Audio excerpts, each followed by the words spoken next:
Hey guys, what is up? It's Dusty here and welcome back to another episode of the Daily Crypto News. And today, I'm pretty hyped up. There's quite a lot of juicy stuff that came out. I'll share with you guys everything that you need to know today. We start with the most boring news first that is still very interesting. Snag in Ethereum merger upgrade results in 157 million worth of ETH liquidations in the last 24 hours. If you check it out here, there are several reasons for Ether's dip in value. The most notable was the recent suspension of the network's merge event. The event was already scheduled for August, and the event will see the switch from Ethereum from proof of work to proof of stake. The parallel version of the switch, technically known as the Beacon Chain, has been operating since December 2020, and the completion of this switch will put the proof of work version to an end. However, there was a block reorganization event on the Beacon Chain May 25th. As such events indicate that there was a temporal fork on the Beacon Chain. Such fork means processing several blocks of transactions on another similar version of this Beacon Chain, and Beacon Scan claims that the blockchain has been generating blocks without interruption since then. However, Preston Van Loan, a top Ethereum core developer, states that the Ethereum team will soon release a detailed analysis of this event. And people are calling this a high-level security risk. A malicious attack or network failure are the two common causes of a reorganization, but in either case, blockchain becomes duplicated. And so people will most likely come out with some opinions on the matter rather soon, but just know that this is most likely what caused a little bit of an extra dip in the Ethereum price over the recent past year. Then we have to head over into this news that I just found. Citi, Credit Suisse joined JP Morgan in warming up to digital currencies. My leg is like trembling a little bit because every time I read this news, I get kind of hyped up just knowing what we're sitting on. Every single one of you freaking legends watching this video right now, I'm not sure whatever you are, wherever you are right now, you're sitting on a gold mine, all right? And this is something that a lot of people don't understand. These companies are starting to get into it piece by piece by piece. But there's two things. One, they cannot announce too greatly that they're heavily going into it unless they're already freaking, let's say toes deep. Let's say like, no, not toes deep. I want to say something else deep, but I don't want to say that on YouTube. Let's say head in all the way. Let's just say they're already very far into the process. Because the moment, for example, a guy like Elon Musk goes fully heavy on Bitcoin is the moment the price is going to spike like crazy. And the moment that all these institutions start going really rampant on crypto is the moment that there will be no stopping it anymore.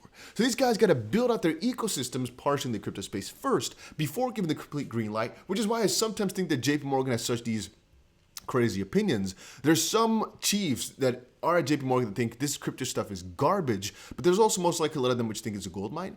But even those guys who think it's a gold mine might be like, you know what?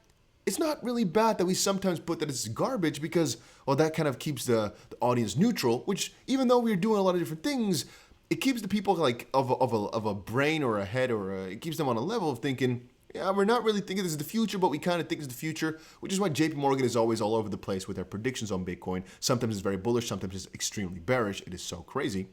On that same note though, guys, this is very important. Ripple is expanding massively. Ripple client SAB plans to expand business with help from UK banking giant.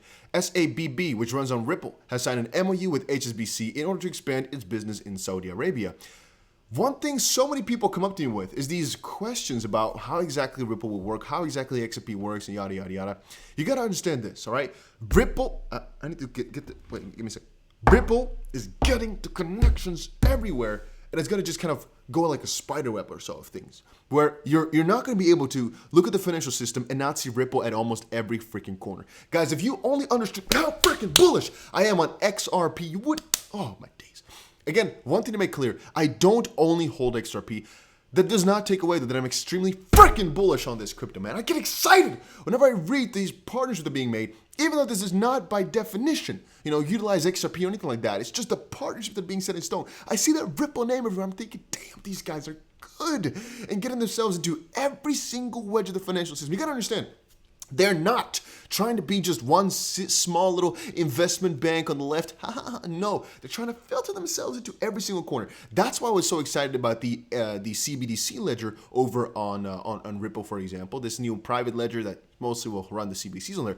It's not even XRP Ledger. It's the fact they're thinking about this. And again, you can actually buy Ripple stock if you want as well, by the way. It's again not an advertisement or so. I'm not sponsored in any way, shape, or form or affiliated with anything Ripple or XRP related, just so you guys know.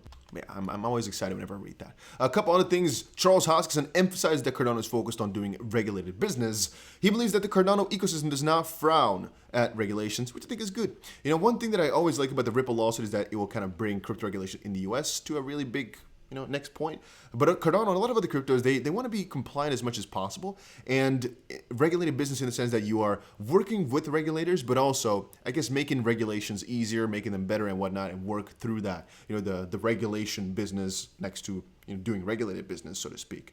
It's a very important thing, and I always appreciate crypto projects and people that kind of speak out for this because it's literally one of the most important things of crypto that's being overlooked like crazy right now, like always actually, but you guys get it. And then one thing that is actually pretty exciting is Tether is launching on Polygon.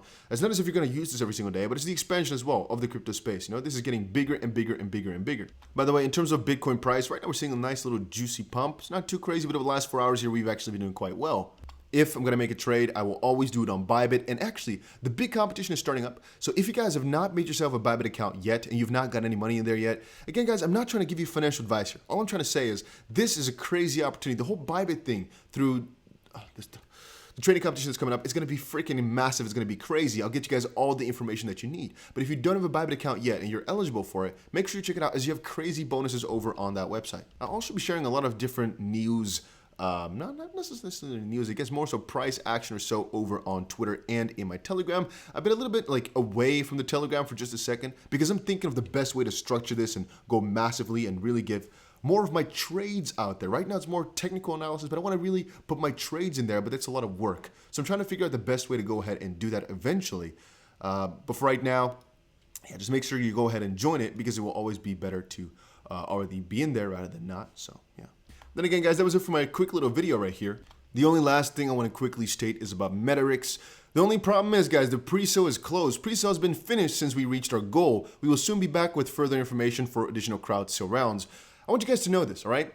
The moment that this goes live, I'm telling you guys, I've actually bought into this one right now.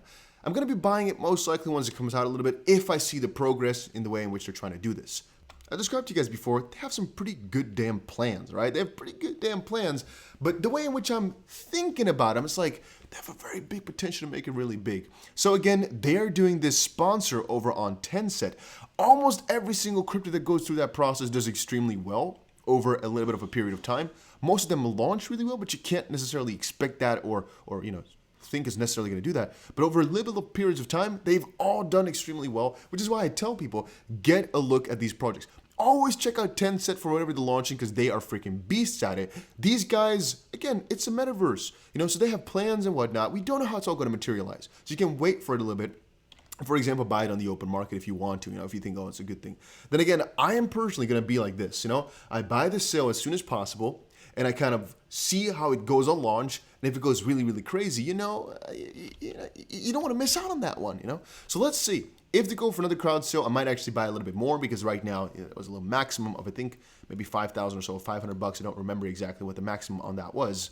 But yeah, these things are very often worth it. So whenever I share with you guys one of my Tencent gems, if you don't take those, I think it's really stupid, but hey, that's for a different day. But also these sponsors and so, it's like if you take 10 of them, maybe 7 of them will do well, right? And 3 will fail, sure. But it's really worth it if you just keep it up consistently. And I think you can easily make a couple 100x or so over a couple of months here if you just follow these things through properly. All right, just stay consistent, buy these freaking coins that have a really high potential of doing really well over different periods of time. Some of them have a span of 1 month that it will do really well. Some of them 2 years or so. This one might be a little bit of a longer hold, but I honestly do expect them to do really well with the people that they have, with the plans that they have. So it's a good one, I think, honestly. All right, just wanted to let you guys know and get you guys some information about that. So I'll get you more info once we get closer towards anything or so, but we'll see soon. All right, that was it for right now on Metaverse and the rest of my crypto space. I'll see you guys again in another crypto video soon. Again, not financial advice.